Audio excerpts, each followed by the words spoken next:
Hello and welcome to the Farming Week, the podcast from Agriland that keeps you up to date with all the latest in Irish agriculture. I'm Charles O'Donnell and I'm joined today by journalists Aisling O'Brien and Francess McDonnell. This week we learned from Met Éireann that March 2024 was among the wettest Marches on record and that the approaching Storm Kathleen will bring strong winds with status orange warnings for several counties for Saturday. You won't be surprised, therefore, if we start this week once again with the ever-increasing challenges brought on by the wet weather. After calls from all farm organisations, as well as many government and non-government TDs and senators, we have now seen some tangible process on that this week, Aisling, haven't we?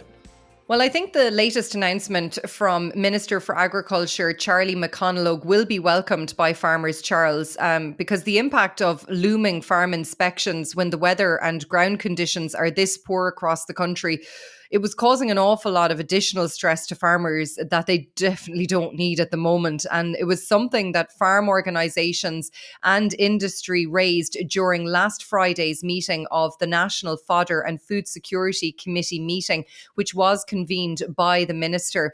Now, they said that inspections could be deferred until the weather improves and farmers are in a better place. So what has been confirmed by the Minister today, Thursday, is that all non-essential agricultural inspections will be paused until April 22nd. The Minister said he was extremely conscious of the pressure on farmers as a result of the exceptional adverse weather conditions out there. And he's asked the Department of Agriculture to pause farm inspections not specifically required to support farm payments until April 22nd. And he said in considering this matter, he was conscious of the need to avoid any action that might affect payments to farmers. So I suppose non-essential farm inspections will be paused, but if they are related to you receiving a farm payment, they seem to be going ahead still because that will impact the delivery of your payment, Charles. So that is what has been announced by the Minister. And I think the Minister also commented on his engagement with Teagasc to try and work out, I suppose, a system to get fodder moving around the country, maybe farmers who have it, giving it to farmers who are lacking it at the moment. Yeah, that's correct. So the Minister said that the National Fodder Committee is going to meet again next week. And ahead of that meeting, he's asked Teagasc to develop what he called a system which would coordinate support to farmers who are under pressure when it comes to fodder stocks. So as you said, this system would essentially coordinate advisors around the country to help farmers to maximise existing fodder stocks and to provide a link for farmers with surplus silage stocks to engage with those who are struggling at the moment. And during last week's meeting of the committee, we heard that although some farmers are in real difficulty out there when it comes to fodder stocks, a lot of them are seeing the back wall of the silage pit or they've run out of bales and they're in a real predicament out there. There are sufficient fodder stocks, we heard, around the country currently. And the Minister believes that this system will support the optimal use of available stocks. And he said that Teagasc will report back to the committee next week on how it's all progressing.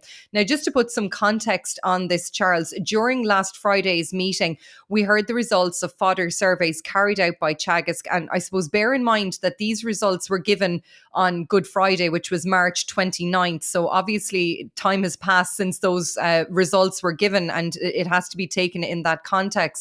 So we heard that 784 dry stock farmers responded to the survey last week, the majority of whom were based in Leinster and Munster. Now, half of the respondents said that they would run out of silage in the next 3 weeks, with 29% of those having silage stocks of between 0 and 10 days. So you can imagine that that is getting very tight on those farms now, Charles, if ground hasn't dried up enough to get animals out of sheds. 35% of the farmers said that they were currently buying in silage, and 44% of those reported that bales were costing them between 30 and 40 euro per bale. Now, only around a quarter of dry stock farmers said they had some cattle at grass. 66% said that slurry storage was becoming an issue on their yards. And we heard that workload along with slurry storage was a real pressure on farmers as well at the moment, along with fodder supply as well. Now, the survey also showed that 89% of respondents had not spread any fertiliser so far this year. And based on the feedback from Teagasc advisors, we heard that most livestock livestock farms are at least 7 to 10 days away from turning out large numbers of livestock at the moment. And the advice that was given is that farmers who were unable to graze heavy covers on silage ground to apply a small amount of nitrogen and then cut in early to mid-May if possible, to do your first cut silage that early. Now, on the dairy side of the house, advisors were reporting that 51% of dairy farms were behind on their grazing rotation, 39% have little or no grazing done, and 10% were on target. 47% of dairy farmers said that animals were fully housed at the moment, while 49% were getting out to grass by day. And 7% of advisors reported that more than a quarter of their dairy farmer clients had run out of silage, and the majority of those were based in Waterford, Wexford, and Kilkenny. 66% said that silage was available to buy locally, but that stocks were limited. Now, 58% of the dairy farmers had applied some fertiliser and slurry, 35% have only spread slurry, and 7% have not applied fertiliser or slurry. And the committee heard that farmers should not rule out grazing for the next week entirely. And Joe Patton, the head of Teagasc's Dairy Knowledge Transfer Department, said that even 2 or 3 dry days could make a big difference on some farms out there, Charles. You know, that could allow for daytime grazing, which of course is really important for dairy farmers. They don't need us to tell that. You know, they can see their yields being impacted by having to house cattle and feed them silage and concentrates. And, you know, their solids are being impacted as well as we come into peak milk season. So, you know, Joe Patton just, I suppose, urging farmers not to throw in the towel for a week, you know, just to maybe go out and walk the land and see what they could possibly do, if even for a couple of hours in the day, just to get some grass into the diet. Mm-hmm. And Aisling, all this you're saying, it's obviously going to have a financial impact on farmers at the end of the day as well. Has the Minister acknowledged that at all? Yeah, so the Fodder committee was told by the farm organisations that cash flow is becoming a real issue on many dairy farms out there, Charles. And you spoke to Joe Patton yourself this week as well, and he estimated that it could cost dairy farmers up to 40 million euro, I think was the figure that he gave in terms of the impact of this bad weather. Like, I mean, in some cases, we have animals that have been housed since last September and they're yet to see a blade of grass in a field, Charles. And, you know, it is really starting to kind of get very tight on a lot of farms out there. And silage can be expensive to source. The quality sometimes can be questionable. And on top of that, farmers have the additional cost of feeding concentrates as well.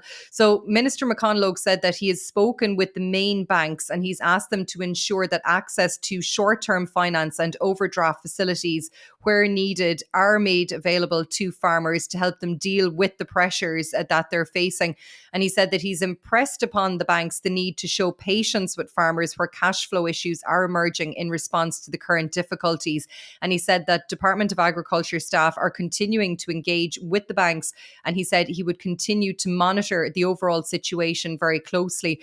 Now, it has to be mentioned that at last week's Fodder Committee meeting, Louise Byrne, and she's the Deputy Chief Inspector with the Department of Agriculture, said that there was no money for subsidising feed purchases or having a fodder support scheme for 2024. And she acknowledged that some farmers are in difficulty out there, but she said that from what she was hearing at the meeting, there was an availability of fodder in the country. And she appealed to any farmer out there who's run out of silage to contact the department in confidence. So as things stand, as we're recording right now on Thursday, Charles, it doesn't appear that a fodder scheme is forthcoming from the department, which of course has a set budget for the year, and it would need to seek additional funding for any exceptional measure from the Department of Public Expenditure.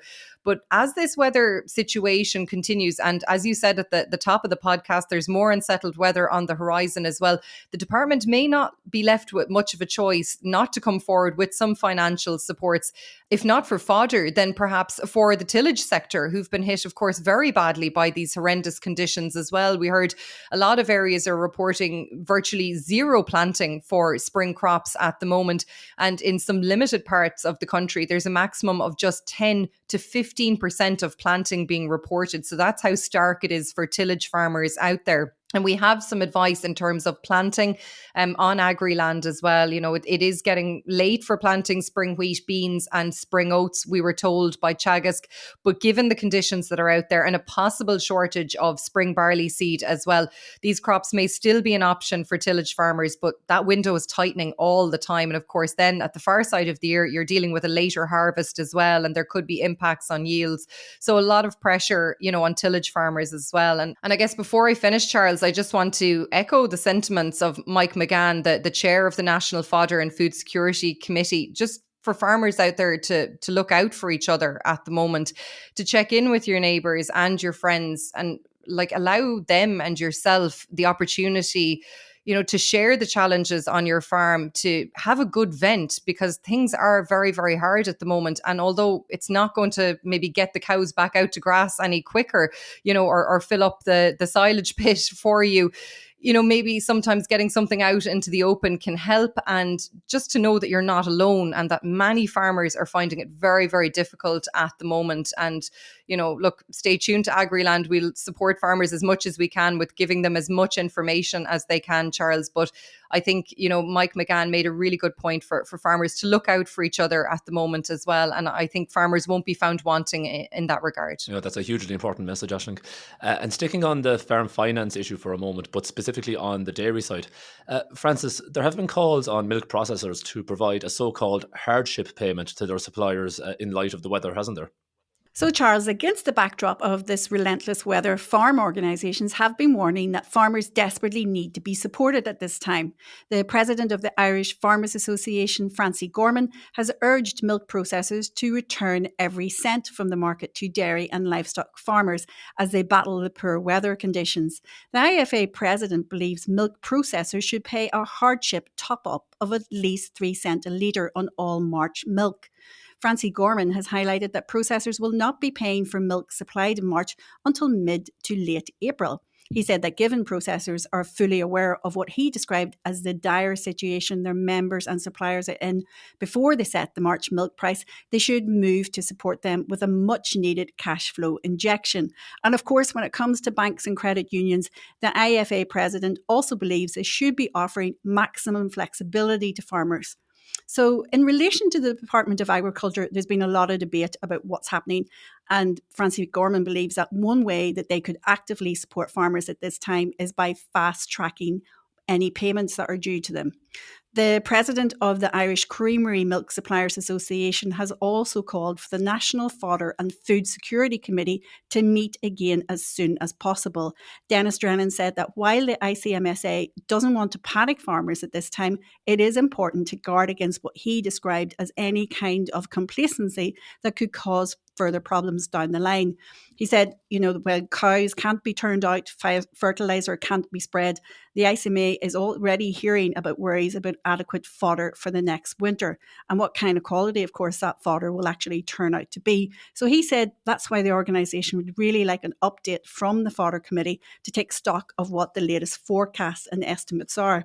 And as we've already heard, you know, with the minister moving to suspend non-essential farm inspections, that has been welcomed by farm organisations, particularly the Irish Cattle and Sheep Farmers Association. Its president, Sean McNamara, said that while Teagasc has reported there's enough fodder to go around, its members on the ground are actually reporting a starkly different reality. So he said it's a really dire situation out there, and it's time for government and for other organisations to move to support farmers at this time. Aisling, with all the jobs and the work that farmers should be doing in earnest now but can't because of the weather, that's of course going to leave contractors in a bit of a bind as well. And that's something that the Association of Farm and Forestry Contractors in Ireland has highlighted as well this week, hasn't it? Yeah, that's true. So Michael Moroney, the research director with the FCI, said that due to the current weather conditions, a lot of contractors are currently zero grazing silage ground, which they wouldn't have done in the past. And he said that slurry spreading has come to a halt in many places because understandably farmers don't want slurry spread on silage ground at the moment as they look ahead to hopefully first cut silage in the coming weeks. And Michael Moroney said that up to now contractors have been spreading maybe small amounts of slurry, maybe 3 or 5 loads per farm just in the driest of fields. So that means for the contractors, they have to come back a number of times onto the farm. That involves obviously repeated slurry agitation, and there would be huge additional costs associated with that. Now, as I said earlier, Teagasc have advised farmers unable to graze heavy coverts on silage ground to maybe look ahead to first cut silage in early to mid-May if possible. But Michael Moroney said that, the workload for contractors is a big cause for concern. And he said the thought among a lot of contractors out there is, who's going to do all this work and who's going to be available? Because there's going to be so much work that has to be done in a short period between now and then. And he said it's going to put huge pressure on contractors out there. And the second part of that pressure, of course, then is that everybody will want slurry spread the day after silage is cut on their silage ground. So how is that going to be done as well? And he said that it'll be an issue that has to be looked at as well. Now, Moroney said that the increase in excise duty on fuel, we spoke about that on the podcast. He said that's going to add about 40 million euro in additional costs for contractors as silage season looms, which he said is difficult to pass on to farmers because contractors and farmers work together all year round, and contractors will be, very keenly aware of the pressures, the financial pressures that farmers are facing, along with the stress and the mental stress and strain that they're facing as well at the moment. And Michael Moroney said many contractors out there are considering their future, Charles, because of the impact of the weather, high machinery and operating costs as well. And, trying to secure staff as well for contractors is very difficult. And Moroney said that very few contractors have any ploughing done for spring tillage crops, as we mentioned earlier, the low rate of planting for spring crops. He said they've lost a lot of income and revenue because winter cereals are back and there's very little top dressing that's been done so far at this stage. And he said contractors in the south and the southeast have reported that only 10% of the spring cereal crops have been sown at this point. And when it comes to potatoes, he said that less than 10% of the early crops have been sown to date in County Wexford, for example. And there's also been an issue with destoning fields, which will have an impact then when it comes to harvesting those crops. And he also pointed to an interesting aspect as well in all of this about hedge management. And he said that has been impacted on many farms because of the weather conditions. And less than half of hedges in fields have been trimmed, which is causing issues for electric fences unearthing. And look, obviously a lot of stock are in housing at the moment, but when they do go out, you need those electric fences to be working and to make sure that they will keep stock where they should be. And of course, we're in the closed period at the moment for hedge cutting under the Wildlife Act. It is an offence to do anything like that. And the FCI said they had been in contact with the National Parks and Wildlife Service looking for some leniency, but that doesn't seem to be forthcoming at the moment. So the FCI said that, that's another issue that's facing farmers out there as well at the moment. And it'll be interesting to see if there's any movement on that in the future as well. And Aisling, the conditions that farmers find themselves in at the moment is leading to pretty significant demand for feed and fertiliser, to the point that it's hard for delivery drivers to get that produce around to farmers without actually exceeding their statutory limits in terms of how many hours they're actually allowed to drive at a time. But there have been calls for some sort of derogation to relax those limits, hasn't there? Yes, that's correct, Charles. We previously saw a derogation for hauliers when it came to driving hours. Obviously, these hours are recorded on a tachograph, which is part of the machinery on a lorry or a truck. And there are very obviously strict rules around how many hours that somebody can spend on the road, obviously enforced by the Road Safety Authority for good measure, of course, as well. We want everybody to be safe, whether that's the person driving the lorry or other road users as well. But John Coleman from the Irish Grain and Feed Association told the National Fodder and Feed Security Committee meeting last week that feed mills are reporting lead times of 4 to 5 days for feed due to the huge demand from farmers out there. And he said that transport is a big issue and it's limiting delivery for farmers. And he said that there were derogations in the past for drivers' hours, and he felt that the committee could put forward a proposal to bring that about again so that feed can be brought onto farms programs. And it's not just feed. He also pointed to fertiliser. He felt that there was very little fertiliser in merchants' yards and also on farms at the moment.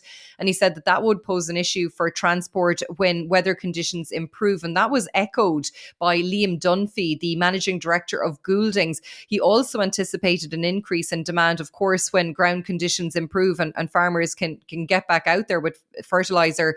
We heard the figures earlier that Teagasc had reported from their recent survey. And Liam Dunphy said that we're currently in a situation where roughly 25% of the annual fertiliser has gone out of importers' yards by March 31st. And he said normally that percentage is in the range of 55 to 60%. So in other words, that percentage of fertiliser needs to get out there to make the wheels turn, he said, in April and May, to get the silage grown, to get crops fertilised. And he said we're really a long way behind that at the moment. And if we're going to achieve that, we're going to have to look at maybe a derogation for hauliers to maybe get that fertiliser out onto farm. And he estimated that the country needs to move around 1,000 lorry loads of fertiliser per day for every single day of April to make up the deficit, according to his calculations. And he also made the point as well that although fertiliser prices have reduced from the heady heights that we did see in recent years, thankfully,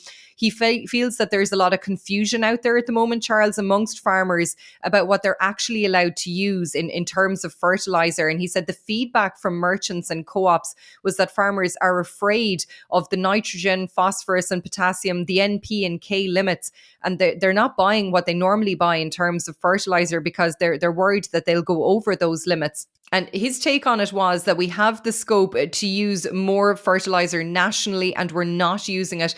And he said there tends to be a perception out there that we can't use it almost, and that the reality is if we probably used our national allowance last year, he said we may not be in the situation with silage stocks that we're currently in.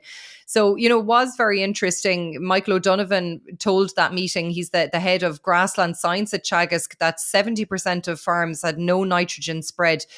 So, that was a very stark figure as well. And Louise Byrne, the Deputy Chief Inspector with the Department of Agriculture, said that the derogation would be a matter for the Department of Transport and the Road Safety Authority. And she said, but if there is a business case to be made, that it should be made to the Department of Transport, and that should be copied also to the Department of Agriculture, because their opinion would be sought on it. And it's something obviously that they're very much aware of now from industry, and the shortfall that's out there in terms of feed and fertiliser deliveries, and the need to have a look at it from the haulage point of view. Yeah, that was an interesting point about the fertiliser, actually, Aisling. And, maybe it's a job of work there for the department and for Minister McDonnell to maybe educate and inform farmers a bit about what they're allowed to do actually with fertiliser at the moment. It might bring some relief in some way at the moment. But you alluded, Aisling, earlier to the challenges that are out there and the obvious stress that comes with that for farmers. And obviously it's hugely important for farmers to try to do whatever they can to just take some time for themselves.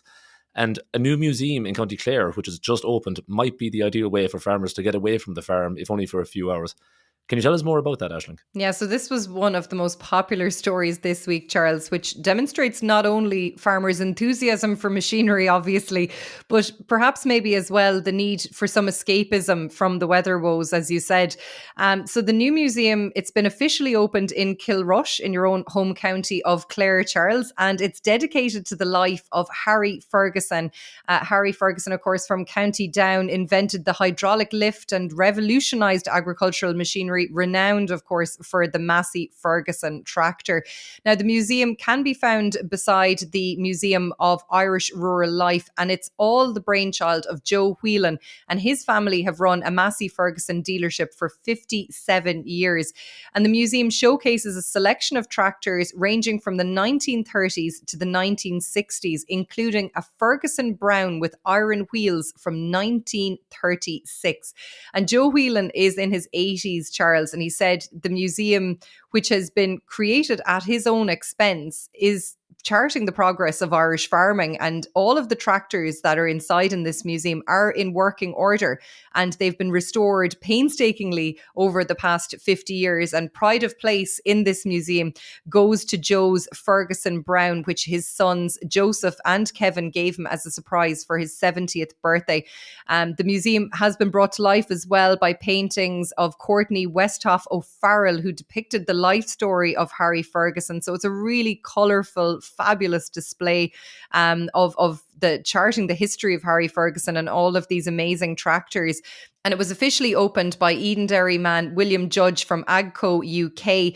And both museums, they're open 7 days a week, whether it's the Tractor Museum or the Irish Rural Life Museum, which I suppose if you're going to one, you might as well go to both of them. They're open from 9 until 6, 7 days a week. Entry is free, but if you want to make a donation, of course you can. And anybody who's ever restored a vintage tractor will know that donations will be very much gratefully received, because that is a labour of love. And fair play to Joe and all of the family for getting that off the ground, and a great attraction in County Clare. And as you said, Charles, if just to get away from the farm for a couple of hours, and if Clare is nearby, you know, it might be a lovely day out for you and the family. Yeah, it's definitely, Aisling, and you know, a lot of us from farming backgrounds would have a machinery nerd in the family. So I suppose I can think of a lot of people who would be certainly heading to Kilrush to check that out. But that's almost all the time we have for today. Just to mention briefly that property advisory firm Sherry Fitzgerald published its latest agricultural land and price barometer in the last week.